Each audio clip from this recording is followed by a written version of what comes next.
Si no sabes inglés, estás muy limitado. A nivel profesional es casi más importante que tener un máster o tener mucha formación. Si la gente viera todo en versión original, hablaría en inglés. Cualquier idioma, lo primero es aprender a entender y luego hablar. Y después viene leer y escribir. Es imposible aprender inglés si solo te centras en cómo se escribe. Un nativo reconoce más de 20.000 palabras en su idioma. 20.000 palabras es una barbaridad. Yo siempre le digo a mis alumnos, vamos a poner el foco en dominar 7.000 palabras. Con 7.000 palabras trabajas perfectamente el inglés, viajas, haces negocios. 7.000 palabras es un nivel de inglés buenísimo. Mucha gente llega a nosotros diciendo voy a darle una última oportunidad. A la gente no se le dice lo que hace bien, se le dice lo que hace mal. Cuanto más mayores somos, más nos cuesta aprender un idioma. A partir de los 12 años aprende igual una persona que tenga 17 a que tenga 67. Es falso el hecho de que con el paso de los años la gente tiene menos éxito. Hola a todos y bienvenidos a este nuevo podcast. Hoy estoy con Charlie Londono. ¿Cómo estás? Bienvenido. Muy bien, estoy muy bien. Con muchas ganas de responder un montón de preguntas. También tengo curiosidad por ver qué me preguntas, pero bueno, va a estar muy bien. Charlie, para quien no lo conozca, se dedica a enseñar el inglés con una metodología disruptiva. Te has creado en Estados Unidos, has sido coach de inglés para todo tipo de personas, desde personas normales hasta actores de La Casa de Papel, deportistas de la NBA, cantantes. Y vamos a hablar un poco del inglés enfocado en el mundo de los negocios, en el mundo profesional. Esa habilidad, así decirlo, que todo el mundo sabe que es tan importante, pero que a la vez muchas veces vamos posponiendo y no le dedicamos eso. ¿Por qué dirías tú que el inglés es tan sumamente importante? Bueno, el inglés, la verdad es que a mí me sorprendió mucho que tuviera tanto tirón. Cuando yo empecé a enseñar inglés, yo no era consciente de lo importante que era para los hispanohablantes dominar el inglés. Y me di cuenta que a nivel profesional es casi más importante que tener un máster o tener mucha formación. Y bueno, realmente fue algo que me apasionó ya desde pequeño, el idioma y el aprendizaje de español e inglés. Y me di cuenta que sin el inglés estás perdido. O sea, no es muy difícil viajar, estar cómodo cuando viajas. Es muy difícil también hacer negocios con gente en el extranjero. Incluso ya en España, muchas empresas de fuera, también jefes que viven fuera, es fundamental. Entonces, yo creo que es ahora mismo de las habilidades más importantes que deben tener las personas. Sí, sin duda. Y hablando por ejemplo, para encontrar un trabajo, muchas veces vemos que te estás constantemente formando, que si máster, que si no sé qué, no sé cuántos, para conseguir ser un mejor profesional y acabar cobrando más. Pero muchas veces, igual en vez de tanta formación, si lo que haces es aprender inglés de verdad, te va a permitir pues, poder que te puedan contratar de otro país, en una empresa internacional, y muchas veces vas a ganar más que estando súper bien formado, pero únicamente hablando el español. Totalmente. Yo, por ejemplo, a mí me sorprendió, yo me crié en Estados Unidos, también viví en Galicia, tengo familia en Galicia y luego estuve viviendo cuando tenía 16, 17 años en Inglaterra. Y tuve la suerte luego en Madrid, nos vinimos a vivir a Madrid, me di cuenta que con poca formación que yo tenía en esa época, me contrataron en una multinacional de software con presencia en 50 y pico países, y realmente me cogieron era porque sabía inglés, no porque yo era ningún crack ni de software ni de administración de empresas. Simplemente como veían que estaba muy cómodo con los dos idiomas, empecé en recursos humanos y al poco tiempo empecé a trabajar en el departamento internacional. Entonces yo ahí me di cuenta, es una ventaja enorme saber inglés. En España, en muchos países en general. Y yo había empezado a enseñar un poco de español en Inglaterra porque me gustaba, algunos amigos y tal, y ahí me di cuenta que podía hacer un cambio muy grande en una persona si eran capaces de tener esa conversación en inglés fluida. Y un poco empezó ahí mi interés por ayudar a los hispanohablantes. ¿Y por qué dirías que no nos cuesta tanto a los hispanohablantes aprender inglés? Yo creo que por un lado el tema del doblaje en España siempre ha estado todo doblado. La gente está muy acostumbrada a ver las series, las películas sin escuchar el inglés realmente. Y esto, por ejemplo, si lo comparas con Portugal, que en Portugal todo está en versión original, es curioso porque Portugal está en el top 10 de países que mejor inglés tienen como segundo idioma. Y España no llega al puesto 25 muchas veces. Entonces, el haber estado expuestos a todo doblado, al final la gente no sabe cómo suena el inglés. Entonces creo que eso es uno de los problemas principales. Y otro es, yo creo que también un poco la mentalidad de titulitis que hay en España, de que quiero el papel, me quiero centrar solo en sacar el certificado, mucha gramática, mucho ejercicio, pero al final no lo ven desde el punto de vista de cómo lo voy a utilizar. Entonces yo creo que en parte para mí el problema es ese.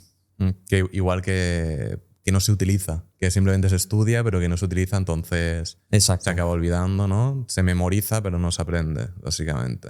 Eso es como estudiar pero con ninguna finalidad. Si no lo utilizas para practicar ni con amigos ni con gente de fuera, al final no tiene sentido, al final la gente se estanca y al final como que tienen ese miedo a hablar en inglés que es, bueno, un poco lo que creo que hay que trabajar. Muchas veces se dice, ¿no?, que mirar pelis, series en inglés es algo que ayuda a aprenderlo.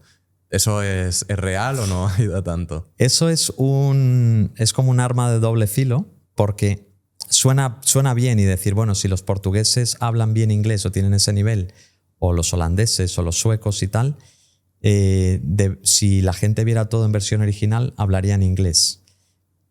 Pero realmente hay otra parte que es lo que hacen que estos países como Holanda, Dinamarca, Suecia tengan mejor nivel de inglés, y no solo es ver versión original, sino que hay una parte donde ellos lo sacan. O sea, es como que lo han estado escuchando desde pequeños, pero sacan el inglés que tienen dentro. Y eso ocurre muy rápido. Yo lo viví, por ejemplo, mi hermano que vive en Dinamarca, he conocido gente que al principio dices, no hablo inglés, y vuelves a hablar con ellos a los 6 meses o un año y hablan inglés. Y es que han estado escuchando las películas y series, y es solo activar el que ellos lo saquen fuera, ¿no? A hacerlo. Entonces, bueno, yo creo que en España el tema de las series y pelis como método único yo creo que no es útil. Siempre funciona como algo complementario. Si estás utilizando el inglés en el que tú te obligas a practicar de alguna manera, o tienes algún método que te obligue a repetir, a entrenar, ahí la película y la serie tiene muchísimo sentido. Entonces, bueno, hay no como método único, diría yo. En este canal al final se habla mucho de emprendimiento y de cosas relacionadas. ¿Qué beneficios nos puede dar si alguien dice, no, yo es que quiero ser emprendedor, quiero tener mi proyecto? ¿Qué ventajas le puede dar el hecho de saber inglés, un buen inglés? Yo creo que te da todas las ventajas como empresario, como emprendedor, porque muchas veces la gente que tiene esa mentalidad de emprendimiento quieren a lo mejor, en algún momento necesitan conseguir a otra persona que se involucre en el negocio, o algún inversor en algún momento, incluso expandirse a otros países donde pueda haber más oportunidades. Si no sabes inglés, estás muy limitado. Entonces, para cualquier emprendedor es fundamental tener un cierto nivel de conversación en inglés. Estoy de acuerdo. Nosotros, por ejemplo, todo el contenido lo hacemos en español, pero acabas trabajando con empresas que hablan en inglés, o acabas conociendo a gente que habla en inglés, o acabas colaborando con gente que no habla español. Entonces, no sé, yo lo veo realmente importante. Tú lo habrás vivido, ¿no? Que también, yo que sé, cualquier viaje que hagas fuera. Sí, 100%. Sí. Incluso cuando viajo, como que me doy cuenta de lo importante realmente que es el inglés, y que cuando lo hablas, yo lo hablo relativamente bien, peor que tú, seguro. Ajá. Pero me defiendo y mola cuando llegas a ese punto en el que no lo piensas. Oye, alguien te habla en inglés, le contestas, puedes tener una conversación. Claro. Y ya hablas como si hablas el español. Obviamente no lo hablas con el español, pero puedes comunicarte perfectamente. Y sí que se nota en cualquier cosa. Incluso para cualquier país. Por ejemplo, me gustó mucho el vídeo que hiciste en Dubái. Incluso tú viajas a Dubái, todo el mundo habla inglés. No es que hablen inglés nativo como puede ser un británico o un americano, pero hay que dominarlo. Entonces, si llegas a un sitio como Dubái o cualquier otra ciudad en Europa y no sabes inglés, al final te limita y todas esas ideas que puedes tener con esa mentalidad de emprendimiento se te pueden ver afectadas, ¿no? Sin duda, sin duda. A día de hoy tienes un negocio que es enseñar inglés. ¿Cómo funciona la academia, el método? ¿Cómo lo enfocáis? Uh-huh. Bueno, al final el método está basado en cómo aprende un niño pequeño su idioma materno. Yo he dado muchísimas clases, llevo 15 años dedicándome a esto. Estuve 12 años también con mi mujer, tuvimos un negocio, una academia pequeña en Madrid, y yo he hecho como muchos intentos de diferentes maneras de enseñar inglés, desde puramente los libros de Cambridge hasta libros de Oxford, pasando por Macmillan, diferentes editoriales y tal, y diferentes intentos, tanto muy centrado en la gramática como cero centrado en la gramática, como solo conversación, yendo a empresas sin abrir ningún libro. He hecho un poco de todo y me di cuenta que el enfoque que puede ayudar más a una persona, sobre todo si ha estudiado un poquito de inglés, es los sonidos. Por eso el método Charlie's Way, también lo llamo el método de los 48 sonidos, porque me di cuenta que es una manera de desbloquear la habilidad para entender el inglés hablado. Si a una persona lo entrenas en los 48 sonidos que para mí tiene el inglés, de repente lo escucha y es capaz de comprender mucho más. Y eso para una persona es alucinante, que de repente digan, en cuestión de semanas entiendo a un británico, entiendo a un americano o a un australiano, lo que sea. Y esto es un poco con la llave de los sonidos. Por eso, desde que descubrí que eso funcionaba, eso fue hace más o menos 5 años, me he centrado en, vale, ya no voy a hacer todo lo que hacía antes, me voy a centrar sobre todo en, para mí la clave, los 48 sonidos, y luego cómo se unen las palabras a la hora de hablar, que también es parte fundamental del método Charlie's Way, que es, hay unas maneras de unir palabras cuando hablamos en inglés, y si lo enseñas, la persona de repente también comprende mucho más y es capaz de hablar con más fluidez. Así de forma resumida, podemos decir que está basado en los sonidos y en el entrenamiento, como cuando un niño pequeño repite mucho, ¿no? Escucha a los padres, escucha a su entorno, y imita, repite. Entonces he creado unas técnicas que se llama voice training, hay diferentes nombres, hay otra que se llama el sing-along, que es como canta a la vez. No es que canten, sino que imitan frases completas y de repente la persona va acumulando minutos entrenados y de repente es capaz de formular sus propias frases y tal. Eso es un poco la metodología, ¿no? Eso es, sin soltarte así mucho rollo, pero está basado en sonidos y en el entrenamiento. Entonces está basado para que puedas entender lo primero y luego hablar, más que escribir y... Eso es. Y eso. La escritura viene de forma natural. Desde mi punto de vista, cualquier persona que en cualquier idioma, lo primero es aprender a entender y luego hablar. Y después viene leer y escribir. Si tú te enfocas en leer y escribir como método, primero, el inglés no es un idioma fonético. Un idioma fonético quiere decir que tú lees tal cual y suena igual. Entonces, por cómo evolucionó el inglés, es imposible aprender inglés si solo te centras en cómo se escribe. Que muchas veces nos lo han enseñado así, ¿no? Primero Claro. leer, escribir y luego hablarlo más o menos como uno puede. Claro, y al final ocurren estas cosas que típicas en España de run, run, run para los verbos irregulares, ¿no? Entonces la gente aprende begin, began, begun, pero realmente no tiene ningún sentido y no tiene ningún contexto cuando un niño pequeño aprende que si su padre dice I began playing yesterday o I began o I have begun, pues de repente empieza a tener un sentido y la persona solo imita y le sale natural. Entonces el centrarse en hacer el begin, began, begun o el run, run, run no tiene ningún sentido. Y más con el inglés, que esto es algo que yo intento explicarle a la gente, es el inglés por su forma, cómo evolucionó. Al final lo que ocurrió en el Reino Unido fue una mezcla de diferentes pueblos germánicos, que el idioma fue evolucionando, la escritura llegó mucho después, pero siguió evolucionando cómo hablan, pero se quedó como estancado. Entonces te encuentras con cosas del francés, por ejemplo. Y en inglés intentan imitar el sonido del francés. Diferentes palabras de lenguas germánicas que fue como todo un mejunje. Al final, el inglés hay que verlo como algo hablado. Es imposible hacerlo como una lengua como es el italiano, el castellano. Hay que olvidarse de ese sistema y hay que empezar a repetir, imitar, y la escritura va a venir de forma natural. De hecho, yo tengo como una técnica de lectura que siempre es para que la persona lo escuche, típicos libros que pueden ir escuchando, y eso ayuda mucho más. O sea, minutos dedicados a escuchar a alguien que te vaya leyendo, avanzas muchísimo más que el hecho de que tú leas un libro y lo leas mal, o gran parte de las palabras las leas mal. O sea, mejor audiolibros para alguien que no lo hable bien. 1000 veces. Que leer como puedo, ¿no? Porque va a estar diciendo las palabras mal, igual se va a quedar con Exacto. todo. Entonces yo recomiendo algunas editoriales que lo hacen muy bien.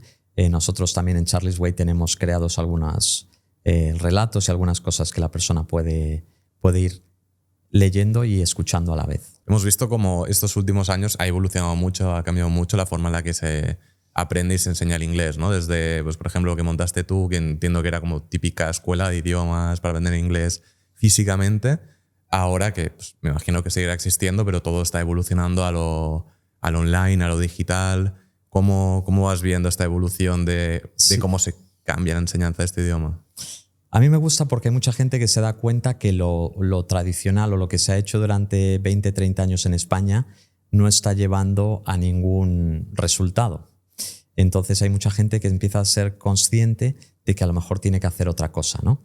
Pero aún así, yo, por ejemplo, noto que hay muchos profesores de inglés que siguen cayendo en el mismo error, porque claro, como lo dicen los expertos y los libros te enseñan la teoría de la gramática y la importancia de la gramática, a mí me ocurrió, yo como profesor caí un poco en eso. Y es muy difícil tener claro, confiar en un método que no se base en eso. Pero sí que noto que hay como una evolución, creo que en España está cambiando mucho la cosa y aunque es lento, noto que sí que poco a poco la gente va teniendo cada vez un poquito más de comprensión del inglés. Has conseguido escalar una empresa en un sector que lleva un montón de años existiendo, un sector súper tradicional, y has venido tú con un formato distinto a lo que se solía hacer y lo has escalado muchísimo y relativamente rápido. ¿Cómo lo has conseguido? Pues eso realmente es una buena pregunta. Es un mercado, primero es muy competitivo, pero también eso quiere decir que hay mucha demanda, ¿no? Si te digo la verdad, hubo una época donde nuestro negocio tuvo que cerrar y entonces empezamos de forma, digamos que se nos obligó a pasar al online. Todas las academias cuando cerró por el tema de la pandemia tenías que hacer clases por Skype o por Zoom o por Google Meet o lo que sea.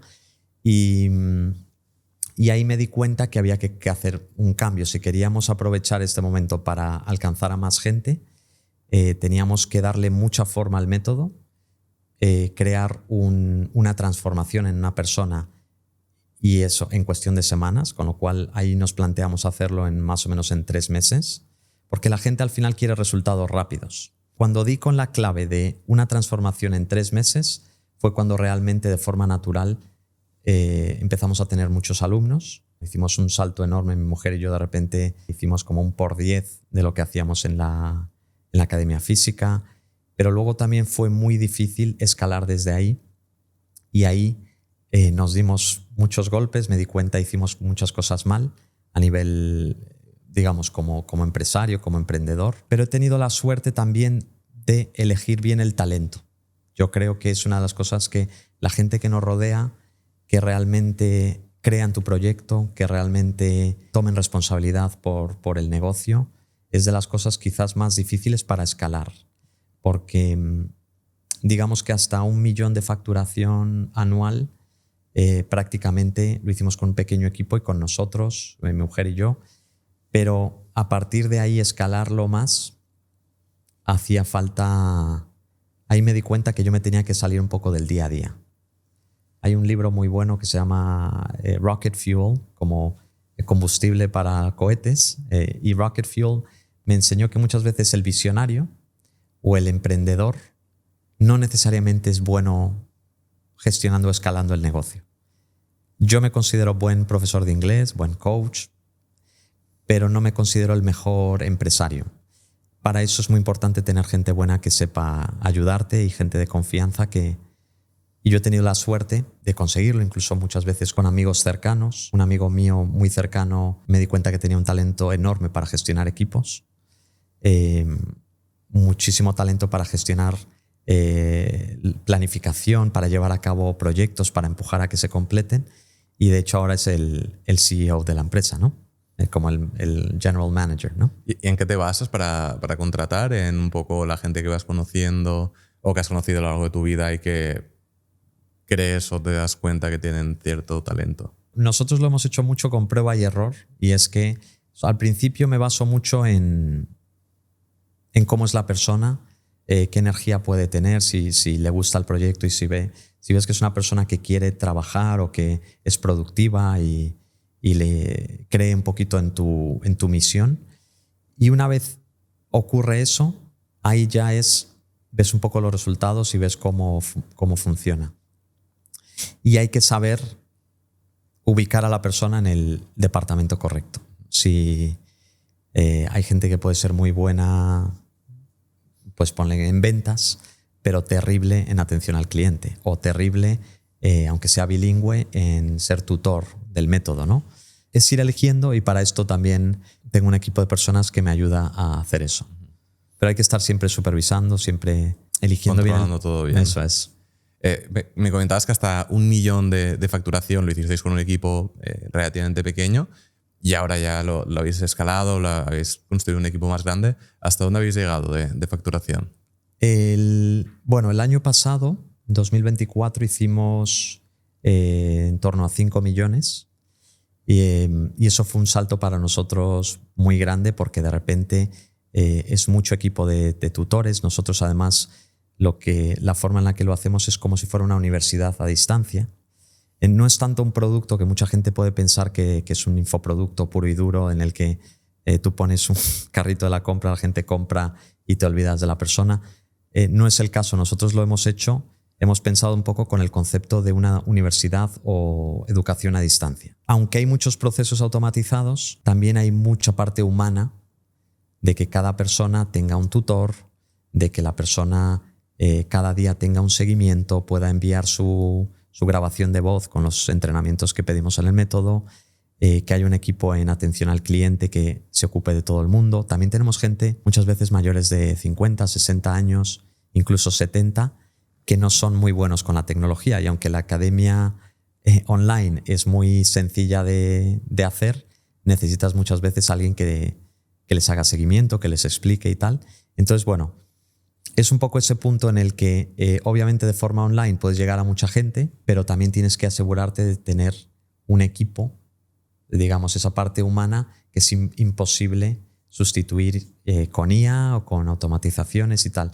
Tiene que existir la IA, tiene que existir automatizaciones para llegar a mucha gente y poder cada vez expandir más, pero también nos centramos mucho en la parte del equipo. Sin duda el crecimiento ha sido exponencial y probablemente continúe siendo así. ¿Cómo te imaginas dentro de 5 años?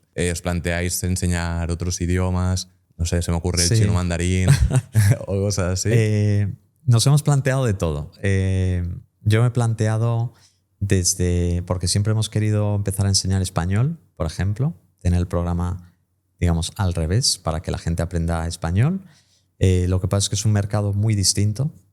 Es cierto que la gente que quiere aprender español lo hace más por hobby o porque tiene como ese apego, ese gusto por el idioma, que no es sustituible a lo que es la gente que llega aprendiendo inglés. Sabe que es, pues lo que hemos dicho antes, es prácticamente... Es una inversión, realmente. Eso es, tener éxito o no a nivel, digamos, laboral. Entonces es diferente el nicho. También nos hemos planteado luego lo que es...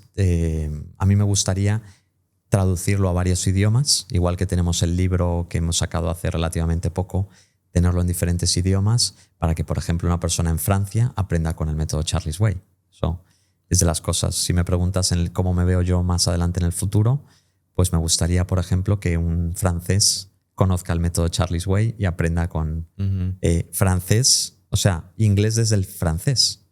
Entonces hay una parte grande de traducción y de tutores y tal, igual que tengo equipo bilingüe que hablan español e inglés, pues un francés que también hable inglés, que puedan ser tutores. Y bueno, todo lo que eso implica, que abrir un nuevo mercado, un nuevo país, son muchas cosas. Y bueno, tú que también te dedicas a diferentes ramas y diferentes cosas de negocio y lo que es el mundo online, te puedes imaginar lo difícil que es establecerlo bien y tal. Entonces queremos ir poco a poco, pero en un futuro traducirlo a algunos idiomas en Europa. O sea, más que enseñar desde el español otros idiomas, sería más bien el inglés desde otros idiomas. Eso es. Y me llama la atención lo de aprender en 90 días. ¿Cómo se consigue esto exactamente? O sea, ¿qué se va haciendo o cómo puede empezar una persona? Entendido, con los sonidos, escuchando, pero ¿cómo sería el día a día en tan poco tiempo? Claro. A ver, realmente aprender un idioma en 90 días es imposible, ¿vale? No existe método, no existe nada que lleve a una persona de no saber un idioma a hablarlo con fluidez en 90 días. Eso es imposible. Ciencia ficción. Eso es ciencia ficción. Lo que sí se puede hacer es una transformación muy grande si alguien ya tiene ciertos conocimientos, que es un poco a lo que nosotros vamos. Gente que ya ha estudiado un poco de inglés, que pueda tener típico nivel en España, que yo diría que es como un preintermedio, intermedio bajo, que tiene la mayoría de los españoles. También mucha gente en Latinoamérica o algunas personas hispanohablantes en Estados Unidos, que también tenemos alumnos.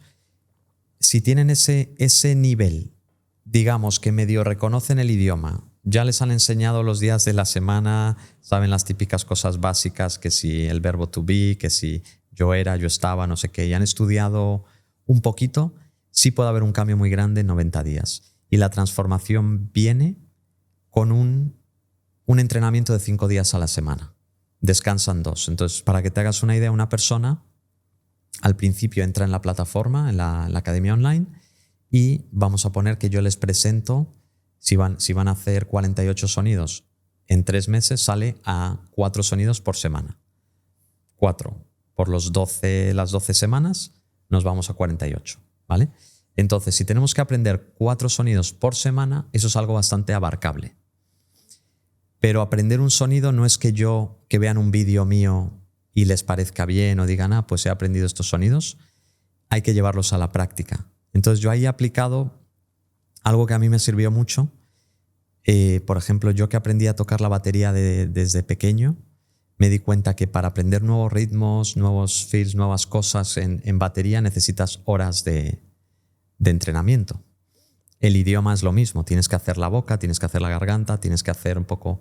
Es algo totalmente nuevo porque en español dices A, E, I, O, U y hemos cubierto las vocales. Pero de ahí, en inglés, se multiplican por 2 o por 3 cada vocal. Entonces, ¿cómo hacerlo?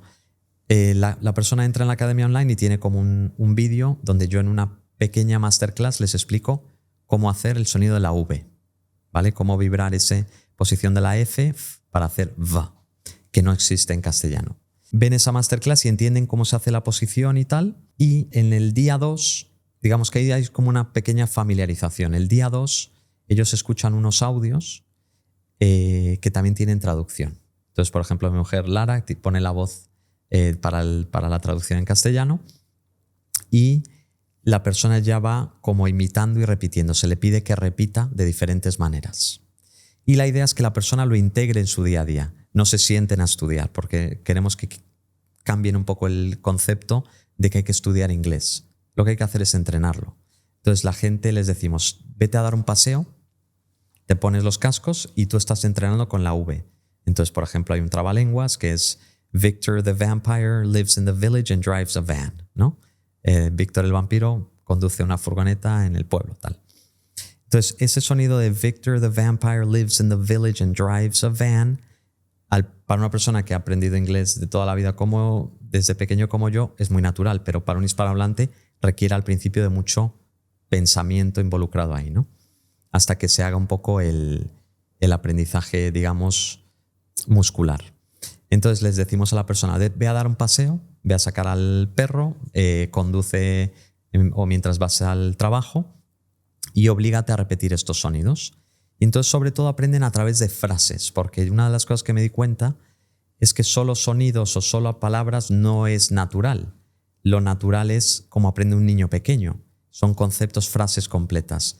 Entonces la persona repite las mismas frases 5 días a la semana.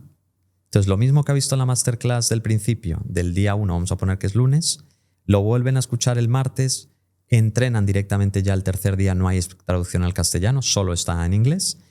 El cuarto día, un jueves, es solo en inglés otra vez y el viernes solo en inglés. Entonces hay un poquito al principio de adaptación, pero luego ya se les pide 3 días solo en inglés. Y la persona ha repetido tantas veces las mismas frases que ya no tiene que pensar. Y entonces hay un proceso donde la gente dice, es que ya me sale automático. Y eso solo se puede conseguir con entrenamiento, como un deporte o como aprender un instrumento musical. Y ahí se les pide que manden a su tutor o tutora unas grabaciones.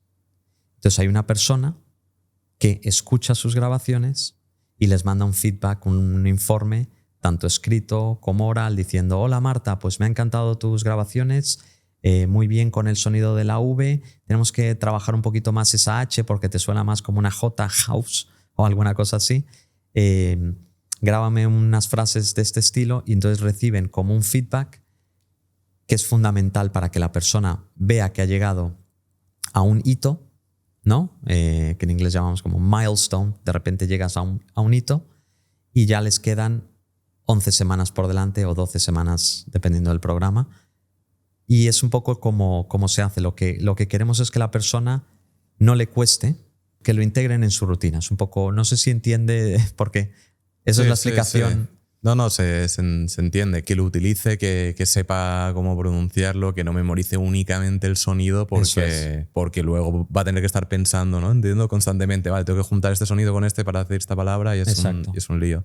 También algo que veo, y me imagino que os enfrentaréis también a eso, es que al final todo el mundo sabe que tiene que saber hablar inglés. Es como que se sabe, se entiende perfectamente, y al menos en España como que todo el mundo tiene un nivel, tiene cierto nivel. Sí.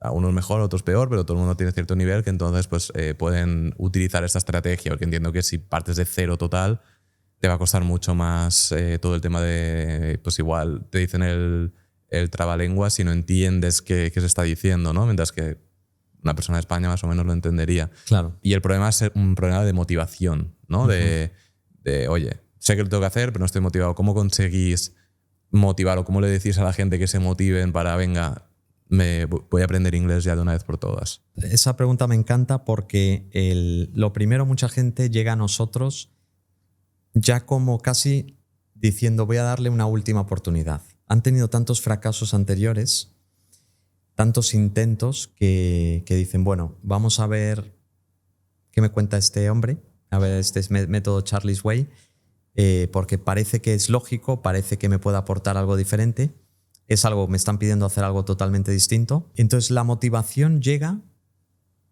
nosotros lo hacemos semanalmente. Entonces cuando mandan sus grabaciones y reciben ese feedback, la persona sabe inmediatamente cómo lo ha hecho.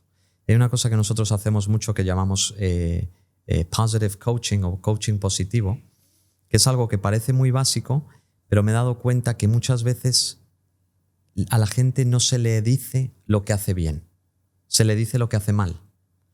Y esto ocurre en muchos campos, ¿no? Y en España ha habido este problema, y en otros países de Hispanoamérica, que es: no se pronuncia así, no se dice así, no es así, no es así. La gente va con el no, y el que no tienen talento, no son buenos para los idiomas, suena muy español, o no lo has dicho bien, o está gramaticalmente mal.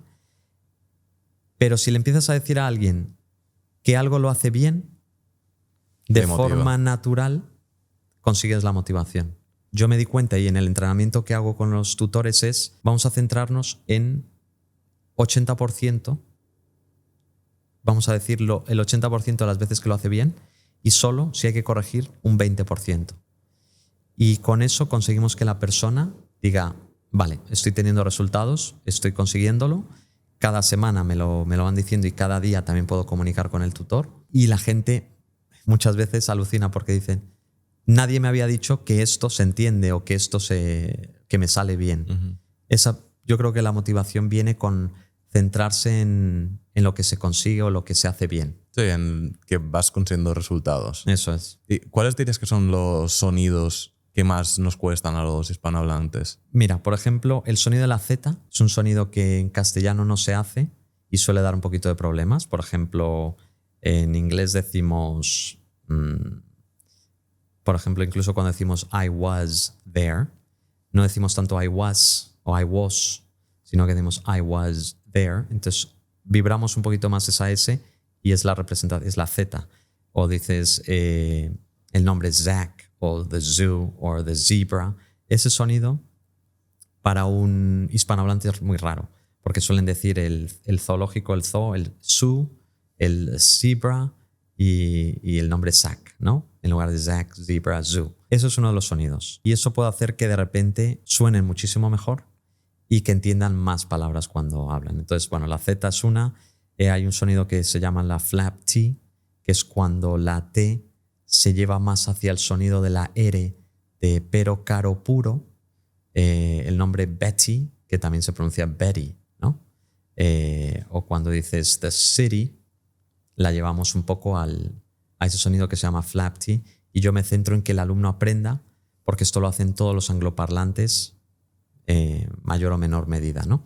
Entonces, por ejemplo, el saber decir the city, party, pity, pena, es diferente a decir city, a decir party. Entonces, lo de la flap T para mí es otro sonido. Y hay otro sonido muy curioso que se hace en inglés, que es comerse la T, como que es una interrupción de aire en la garganta, que se llama la stop T, que es muchas veces hablando, en lugar de decir the button, el botón, decimos the button. Ese sonido raro. O forgotten, en lugar de forgotten. Me he olvidado, I've forgotten. Y dices the button o cotton, el algodón. Esa cosa rara que hacemos en inglés, y esto lo hacen todos los angloparlantes, también hay que entrenarla porque hay mucha gente que no la entiende. Y eso se llama stop T. Incluso un nombre común como decir Kate, nombre de chica, en inglés muchas veces hablando decimos Kate y no soltamos T. Entonces decimos, did you talk to Kate? Y ponemos la posición, interrumpimos el aire. Did you talk to Kate? No, I didn't talk to Kate. I haven't seen Kate. Y ese Kate, esa interrupción, se llama stop T y hay que entrenarla, porque si no la gente no comprende un matiz que hace que lo hacen todos los nativos. Entonces empiezan ya la gente a distinguir que no todo es Kate o kite, cometa, que es todo como un inglés tan refinado, que es el que enseña más Oxford, académico, ¿no? Eso es, o Cambridge, que no todo el mundo hace eso. Y los británicos les encanta esta T, que es como que se la comen. Hay británicos que dicen water en lugar de water, ¿no? El tipo americano decimos más water. Pero cuesta más entenderlos a los británicos. En general sí. Casi todos mis alumnos dicen que cuando viajan a Inglaterra lo pasan peor que cuando viajan a Canadá, a Estados Unidos.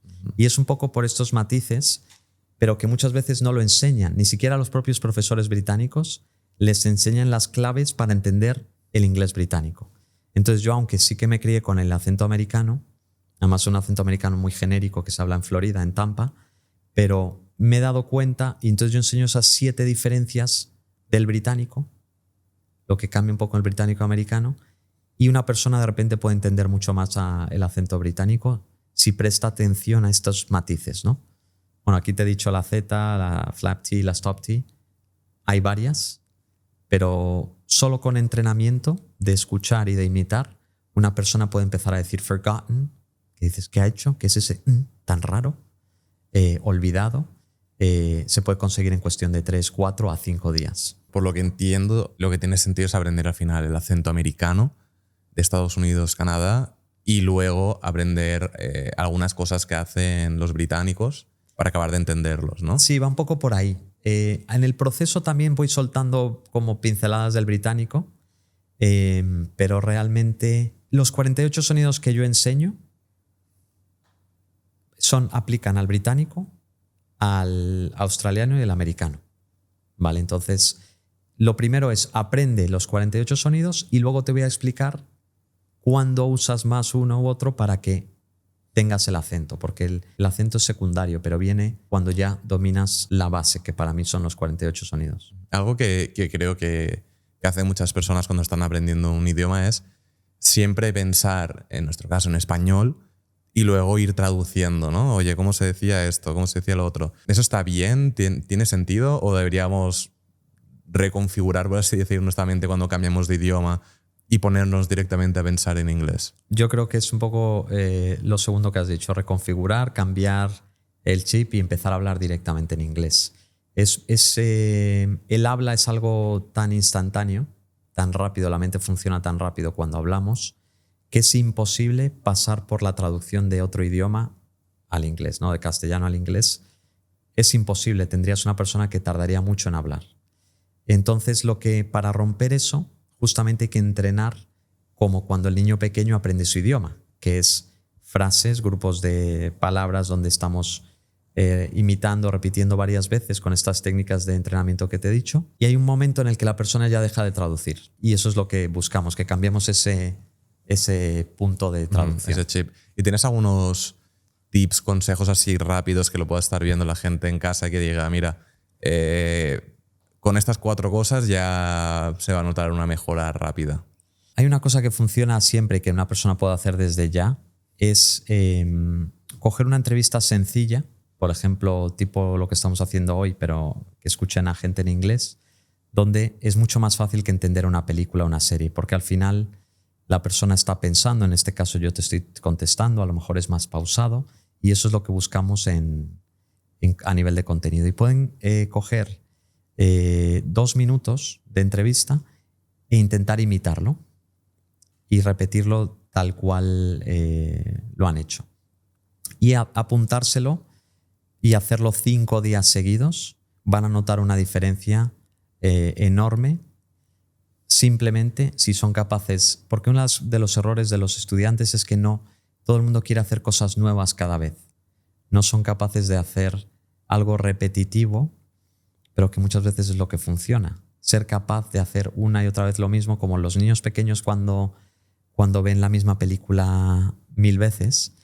Yo lo que le digo a los adultos es, intenta hacer eso. Entonces, si imitan un diálogo, de forma natural van a ir afinando y tal. Obviamente luego es importante, obviamente si puedes tener un coach o si puedes tener ese tutor donde le envías tu grabación y tal. Eso puede ser un ejercicio muy bueno. También grabarse al principio.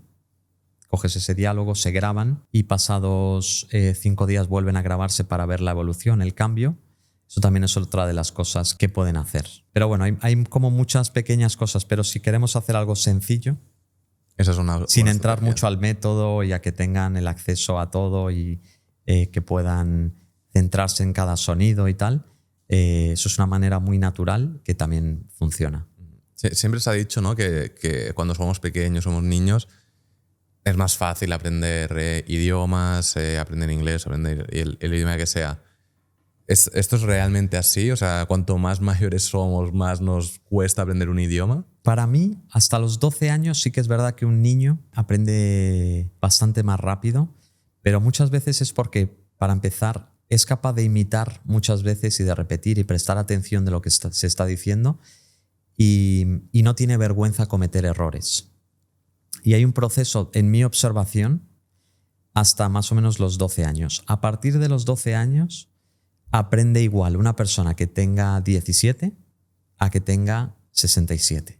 Es muy curioso porque muchas veces es la barrera mental y se les ha hecho pensar o creer a la gente que ya cuando ya eres más mayor ya no retienes igual, ya no memorizas igual.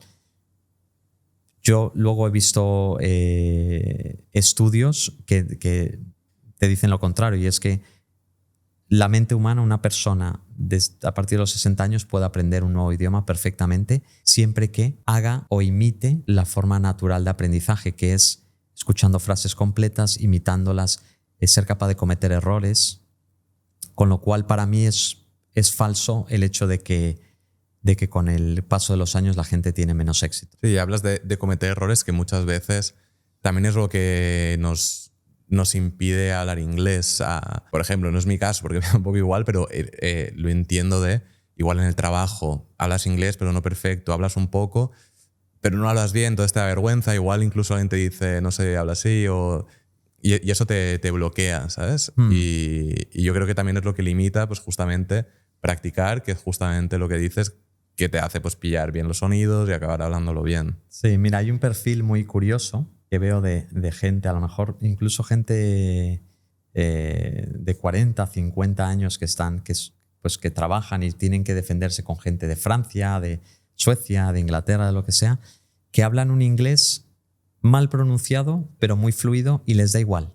Entonces es el típico, están al teléfono, yes, perhaps, we go tomorrow, if you can, we play, we go, yesterday we sell. Entonces no dicen gramaticalmente ni siquiera we sold, we sell the product, no sé qué, y hablan así todo y les da igual. Esa persona, en ese sentido, tiene esa ventaja cuando hacen el método Charlie's Way, por ejemplo, que es que afinamos sus sonidos y empieza a también estructurar mejor y tal. Que de forma muy sencilla ya va a hablar muchísimo mejor rápido, ¿no? Claro. Lo que cuesta a veces es romper la barrera de la vergüenza, porque mucha gente dice, no, yo hasta que no hable perfecto no me voy a soltar a hablar, qué vergüenza. Pero también tienen que pensar, yo les pongo ejemplos de gente que vive en España, que son a lo mejor ingleses, americanos, y les digo, ¿realmente a ti te molesta si cometen algún error o meten la pata en algún...?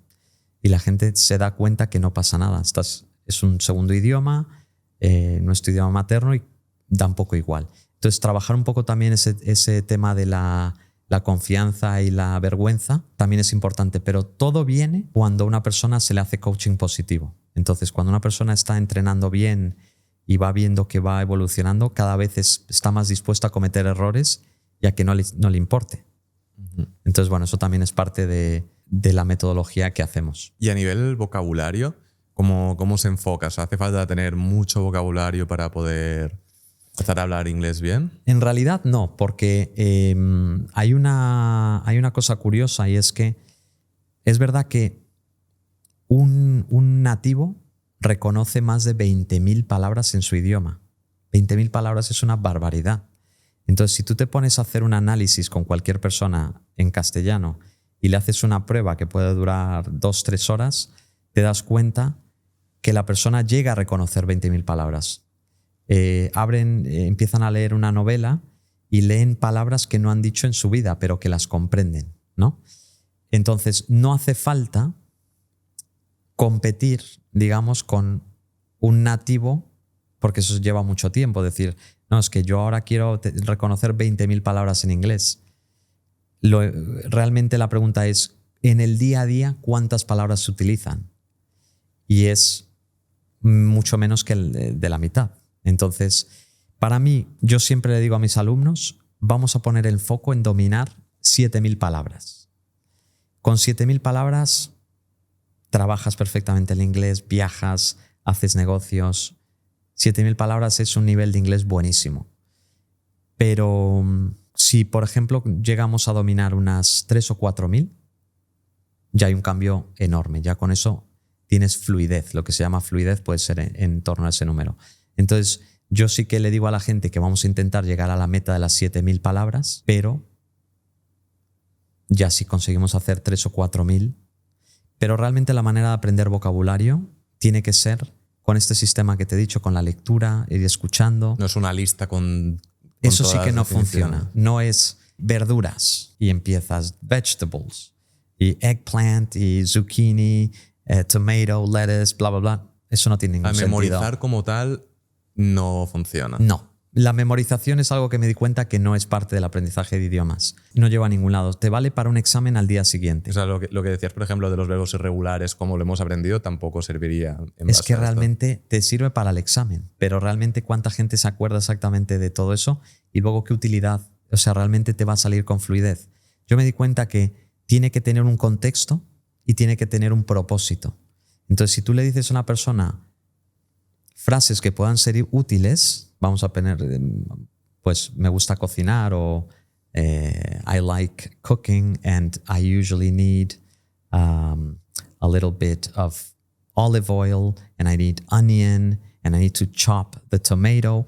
Ya son cosas que tienen un sentido. Dice, vale, pues un poquito de aceite, no sé qué, cortar tomate y eso lo van a repetir durante varios días. Y de repente te das cuenta que han aprendido un montón de vocabulario que sería una lista larga, pero con un sentido. Hay una cosa que yo digo mucho, es la acumulación de frases repetidas en el pasado es lo que te da la habilidad para hablar en presente.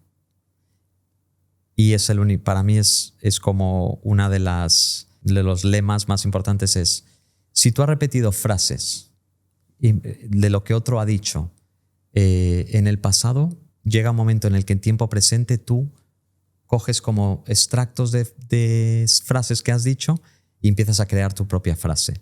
Y el aprendizaje de idiomas para mí es eso. Entonces todo en frases, nada de listas, nada de memorizar, básicamente hacer un enfoque totalmente diferente. Qué lástima, ¿no? Que tanta gente haya aprendido memorizando y Sí, que al final... que hayan puesto tantas horas, intentado y tal, y que al final no tengan esa satisfacción de tener esa habilidad de hablar, ¿no? Efectivamente. Y para alguien que, por ejemplo, quiera viajar desde, yo qué sé, alguien que se vaya a ir a vivir, me lo invento, a Australia, a trabajar ahí, o alguien, un emprendedor que se va a Bali a vivir unos meses, ¿cómo podría aprender el idioma relativamente rápido para llegar ahí y defenderse, saber pedir un taxi, saber, yo qué sé, quejarse al del Airbnb si tiene un problema? A ver, realmente esos son como frases de uso diario. Nosotros lo enseñamos en el método Charlie's Way.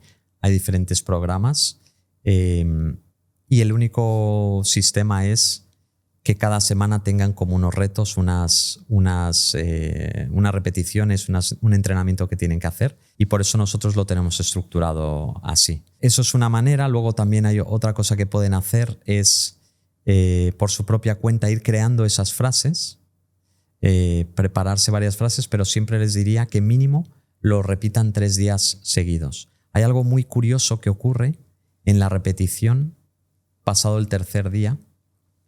Esto lo puede comprobar la gente si aprende a tocar una guitarra o un piano, o aprenden a jugar al tenis o al pádel o al baloncesto, lo que sea. Si tú repites un gesto, muchas veces se asienta. Es como que yo, por mucho que hoy esté repitiendo lo que te he dicho de tocar la batería y estoy como empeñado en que me salga este nuevo ritmo y tal, casi es mejor interrumpir y retomarlo al día siguiente y dedicar un poquito más de tiempo, y luego al tercer día, y luego ocurre esa magia que es que ya sale natural y dices, ¿qué talento tengo? Y no es talento. Es un poco que el cuerpo y la mente necesitan ese tiempo para asimilar algo nuevo y asentar mecánicamente esto. Entonces, lo que le diría a cualquier persona es, obviamente, si tienen la oportunidad de hablar con un consultor de Charlie's Way y poder entrar a algún programa, genial, pero si no, pueden coger un grupo de frases que puedan ser útiles para viajar o para una reunión de trabajo y que se obliguen a repetirlo más de 3 días. Con 5 días sería suficiente. Lo que también tienen que saber cómo pronunciarlo correctamente. Claro, siempre tienen que poder escucharlo. Entonces, antes de ponerse a repetir, gracias que lo has dicho, tiene que haber alguien que se lo diga bien. Que se lo diga bien, o que tengan un vídeo o algún audio que lo puedan escuchar bien. Has trabajado también con gente, lo que comentaba en la intro, famosa, de todo tipo. Entiendo que han llegado a ti porque han necesitado igual hablar bien inglés, o al menos saberlo pronunciar bien rápidamente, sea para, yo que sé, una entrevista, una serie, una peli, cosas así. Sí, hay veces que, por ejemplo, he trabajado con algunas personas que tenían una producción. Por ejemplo, tuve una actriz, Mar Guzmán es una actriz argentina, que iba a hacer una producción en Colombia con principalmente eran americanos, y necesitaba hacer un papel y tenía un tiempo limitado. Ese tipo de perfil, además, esa gente se lo toma muy en serio porque es para su profesión, entonces se obligan y trabajan con este método de los 5 días a la semana, con los 48 sonidos. A veces le hago una selección de qué sonidos son los más importantes, o si tenemos, a veces los ponemos todos juntos. También ocurrió... más rápido, ¿no? Claro, pues si te vas a centrar en eso, pues hacer más sonidos a lo mejor por semana y tal. Luego, por ejemplo, tuvimos la actriz española Lidia Bosch iba a hacer En tu cara me suena el papel de Marilyn Manson en una de las galas. Y claro, teníamos muy poco tiempo para que saliera bien ese papel, hacer ese acento americano, y encima ella tenía que trabajar la voz, que no era fácil imitar a Marilyn Manson. Y estuvimos trabajando varias horas con eso, y al final, con el método de la repetición y centrándonos en los sonidos principales de esa canción, conseguimos tener muy buen resultado ahí, ¿no? Entonces, bueno, es un poco con ese método, y la gente muchas veces ya dice, vale, Charlie, ¿qué libros me compro? ¿Qué ejercicios de gramática te hago? Y le digo, no vamos a hacer eso. Repite, me mandas la grabación, te digo qué sonidos nos vamos a centrar, qué uniones de palabras a la hora de hablar, y la gente ve que tiene mucho más fluidez o más comprensión en menos tiempo, ¿no? Sí, sí. Que para todo el mundo que esté viendo esto, vamos a tener en la descripción el link a Charlie's Way. No sé si lo he dicho bien, espero que sí. Está perfecto, Charlie's Way. Yo digo Charlie's Way muchas veces en españolizado. Que al final todo el mundo debería saber hablar inglés, empresario, emprendedor, persona que tenga simplemente un trabajo, y no creo que nadie se arrepienta de aprender inglés, que al final va a servir. Y alguien que entre en este programa en estos 3 meses, ¿qué es lo que puede esperar? Alguien que comentábamos, oye, sabe un poquito de inglés, pero tampoco es experto, le da miedo hablar, ¿qué puede esperar en esos 3 meses? ¿Y qué se va a encontrar? Claro. Bueno, una persona que ya ha estudiado un poquito de inglés, bueno, es un programa exigente en cuanto a minutos entrenados, pero es exigente en relación a qué, porque dedicándole media hora al día, repartido a lo largo del día, hay un programa un poquito más exigente que se va a 50, casi 60 minutos al día, pero todo el mundo lo puede hacer. Yo he tenido gente muy ocupada, ejecutivos, empresarios, que hacen el método Charlie's Way. El programa principal se llama Charlie's Way Pro Accelerator, que es como el programa que más gente adquiere. La mayoría de los españoles que tienen un intermedio más o menos hacen Charlie's Way Pro. Y es un programa de 3 meses donde te repartes a lo largo del día. Pero yo lo que le digo a la gente es, todo el mundo tiene 10 minutos por la mañana para repetir, mientras se preparan el café, mientras se preparan para salir. Todo el mundo tiene otros 10 minutos a mediodía para repetir, 10-15 minutos, y todo el mundo puede sacar 10-15 minutos a última hora del día. Me da igual que estés en el sofá ya descansando, como que estés preparando la cena, como que estés paseando al perro. Entonces, como no es un método de estudiar, solamente es comprometerte a decir, vale, voy a hacer estos 5 días, y luego la gente me dice que se engancha porque dicen, estoy deseando que se me desbloquee la siguiente semana porque, claro, he aprendido estos sonidos, me han servido, me pongo la serie o la peli y comprendo cosas que antes no comprendía. Entonces, de forma natural, la gente ya no es una obligación, es tengo ganas de que se me desbloquee la siguiente semana para dominar más el idioma, ¿no? Es como un proceso que cada semana se te va desbloqueando y vas aprendiendo los sonidos. Los sonidos. Luego hay otra habilidad que no te he contado que, por ejemplo, hay 2 habilidades más, pero bueno, una de ellas se llama sounding native, sonando como un nativo, y son todas esas expresiones que usan los nativos de forma coloquial, pero que no están en los libros de texto. Es el caso, por ejemplo, hay una palabra en inglés, por ejemplo, deal. En inglés decimos deal, aparte de ser un trato, por ejemplo, decimos, no, it's not a big deal. No pasa nada, no hay ningún problema. Usamos deal aquí como problema, pero mucha gente no comprende el deal. Dices, no, it's not a big deal. O alguien dice, yeah, it is a big deal. Sí, es un gran problema. O dices, what's the deal? ¿Cuál es el tema? ¿Cuál es el asunto?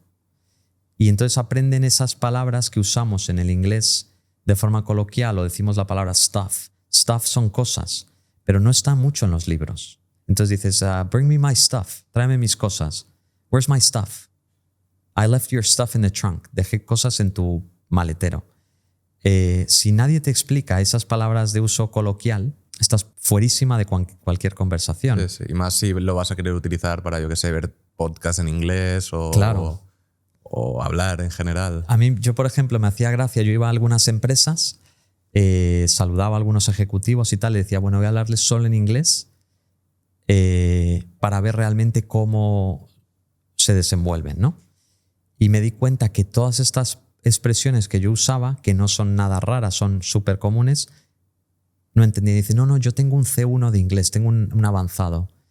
Y le soltabas palabras como a lo mejor figure out, que es como llegar a resolver algo. Y dice, I can't figure it out. I can't figure out why she said that. No entiendo por qué dijo eso. No lo capto, no soy capaz de llegar a una conclusión. es una palabra tan común, la habrás oído 1000 veces, probablemente porque tú escuchas contenido en inglés y tal, pero mucha gente no lo entiende. Entonces, he hecho una recopilación en los últimos años de todas esas expresiones que mucha gente no entendía y lo he metido también en Charlie's Way Pro y se puede aprender en 3 meses. Son expresiones de uso coloquial y eso se llama Sounding Native. Sí, al final que el objetivo sea poderte comunicar, al fin y al cabo. Y coméntame, Charlie, ¿cómo es tu filosofía de vida juntando tu parte pues, más profesional de escalar el proyecto? Decías que pues, al final tú quieres estar centrado en lo que te gusta, lo que se te da bien y delegar lo otro. ¿Cómo consigues fusionar esa parte con tu parte más personal? ¿Cómo lo enfocas? Yo, por ejemplo, creo que hay que disfrutar de tu profesión. Yo, por ejemplo, soy un enamorado de esto que hago y esto creo que tiene que salir de forma natural. Si es algo que te gusta, en mi caso a mí enseñar inglés es algo que disfruto mucho, veo que la gente tiene más resultados y tal. Digamos que la parte de la empresa va saliendo más natural si le pones ese mimo, esas ganas, ¿no? Y lo que te he dicho antes, el hecho de que yo sea buen profe de inglés o que yo pueda enseñar sonidos o pueda ayudar a la gente con tener más éxito hablando, no significa que todas las áreas de empresario las tengo. Tienes que también ver tus deficiencias. Entonces, si eres claro en decir, bueno, a lo mejor no tengo mucho talento en esto, o en la gestión de personal, o recursos humanos, o finanzas, o lo que sea, saber que hay gente que disfruta de ello y que lo hace bien. Entonces yo intento también equilibrar mi vida, digamos, como empresario, pero a la vez como profesor o como coach de motivación y tal, pero también hay que saber ver cuáles son tus puntos débiles. Entonces, bueno, es un poco lo que intento poco a poco ir aprendiendo de otras personas que veo que tienen más talento en otras áreas y seguir aprendiendo. Creo que es fundamental estar aprendiendo constantemente. No, sin duda, rodearte de gente que sea buena en lo que tú no lo eres y ellos rodearse de gente que sea buena en lo que ellos no lo son. Totalmente. Pues Charlie, no sé si nos dejamos algo de lo que hablar interesante. Yo creo que hemos hablado de un montón de cosas. Hemos hablado de un montón de cosas. Animar a todo el mundo que se pase, aunque sea por la descripción, a revisar un poco si les encaja o no. Eso es. Y nada, agradecerte que te pases por aquí a explicarnos algo tan importante y muchas veces tan olvidado como el inglés. Totalmente. Yo creo que una cosa muy importante a veces es, ahora que he hablado de las deficiencias, creo que es muy importante saber desde qué punto de nivel parten. Entonces en la descripción ahí también dejaremos para que puedan hablar con alguien y hacer esa prueba a nivel de Charlie's Way que hacemos, que es gratuita. Y eso creo para saber en qué nivel están, ¿no? Para saber el nivel. Luego, obviamente, eso ya la persona puede decir si le encaja algún programa, pero lo primero, y eso lo hacemos de forma gratuita, es que hagan su prueba de nivel de Charlie's Way. Genial, pues todo el mundo a ver su nivel. Eso es. Pues nada, mil gracias por pasarte. Gracias a ti, Adri.